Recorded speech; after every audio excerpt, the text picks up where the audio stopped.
dear children. Today let us study about the cultural contributions of Bahmani Sultans. In this topic, let us study about the administration, revenue and military system, economic and social system, and education and art and architecture. Cultural contributions in the administration. Administration was divided into central, provincial and village. Central Sultan was the head of the central administration. Then provincial. During the Muhammad Ghawan period, the provinces was divided into 8 provinces and further 15 sarkars. It was under the administration of Subedar, and the sarkars were further divided into paraganas. Paraganas was under the control of Kotwal, Deshmukh and Desai, and then the paraganas were divided into this villages. The village was the small unit of administration, and Patel and Kulkarni were looking after the village administration. This was about the administration. Then revenue and military system. Amir-e-Jumlas was the revenue head. Here land revenue was the main sources of income. 1/3 or half of the production of the land was given as the land tax. Besides that, there was a employment tax, mining tax, house tax, and all these tax amounts were used for the constructions of the forts, maintenance of the palaces, and maintenance of the forts. Then military, the sultans depended on the military strength of their military force. It was divided into permanent troops recruited during the wartime, during the religious war, and for the protection of the sultan.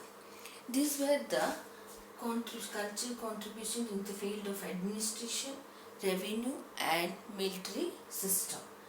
3 levels: central, provisions and village.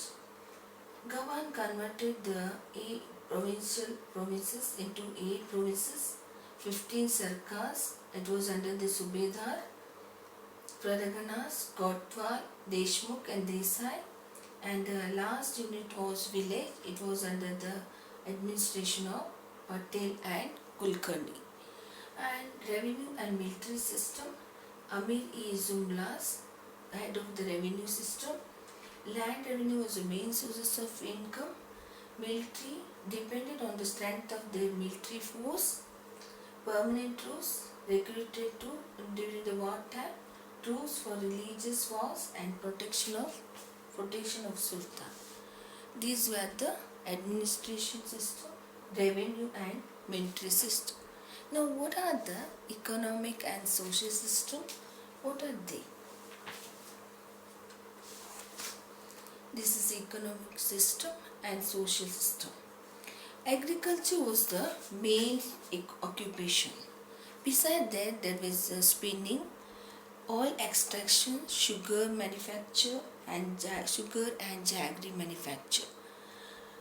Gold coins, honnu, and silver coin was in circulation, that is the lori and tanka. This is about the economic system. And social system. Undivided patriarchal family was in practice. Caste system was also in practice, and polygamy. Now, undivided, it is joint family, and patriarchal family, it is the father is the head of the family. And polygamy means man marrying more than one wife. Now, what are the contributions in the field of education? Education policy want to propagate the Islamic culture. Maktab was the primary school, and they taught the alphabet, they taught the religion, law, poetry, etc. And madrasa was the center of higher education. It was established by the Muhammad Gawan in the year 1461, and that was a free education for the students as well as the teachers, and also the free education and also laws for the teachers and the students. And they taught their astronomy, grammar, political science, philosophy. This was about the economic and social system. Agriculture was the main occupation. Spinning, oil extraction, sugar and jaggery manufacture was there. Gold coin, honnu and silver coin, lori and tanka was in circulation. Undivided patriarchal families continued in the society. Caste system and polygamy were in practice. Then education system, educational policy to propagate the Islamic culture. Maktabs was the primary school. Alphabet, religion, law, poetry was taught in the maktab, and madrasa was the highest center for higher education.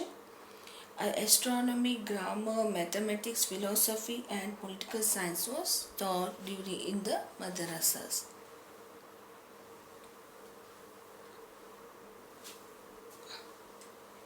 Now, what are the contributions in the field of art and architecture?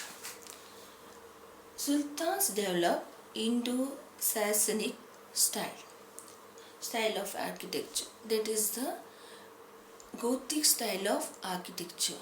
That is British style of architecture. Then Ibrahim Roza, Gol Gumbaz, Gagan Mahal and Asar Mahal were the important monuments during those constructed during Bahmani Sultan period. Then Gol Gumbaz, it was constructed in the year 1656 CE. Muhammad Adil Shah built it, constructed it. It has a big dome with the whispering chamber. Inside the dome there is a big chamber, and even a small whisper will be amplified and will reach out a distance of 40 meters. That is the speciality of this chamber, and it is the second largest dome in the world after the St. Peter Cathedral in Rome. This is about the art and architecture. Sultan developed Indo-Sassanid style of architecture. Ibrahim Roza, Gol Gumbaz, Gagan Mahal and Asar Mahal were the famous monuments during those period. Gol Gumbaz, Muhammad Adil Shah built in the year 1656 CE, and it has a big dome with a whispering chamber. It is the second largest dome in the world after St. Peter Cathedral in Rome.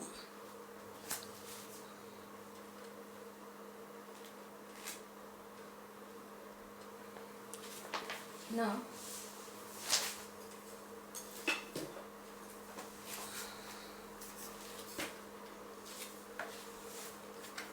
this is a Gol Gumbaz. This is Madrasa, where the students were provided free education, or free hostel for the teachers as well as the students. This is Gol Gumbaz dome here. This is the biggest dome in India and the second largest dome in the world, and it is having a whispering chamber inside. Even if a small whisper get amplified, and it will reach a distance of 40 meters. This is about the cultural contributions in the field of art, architecture, education, administration, social and economic system. Thank you, children.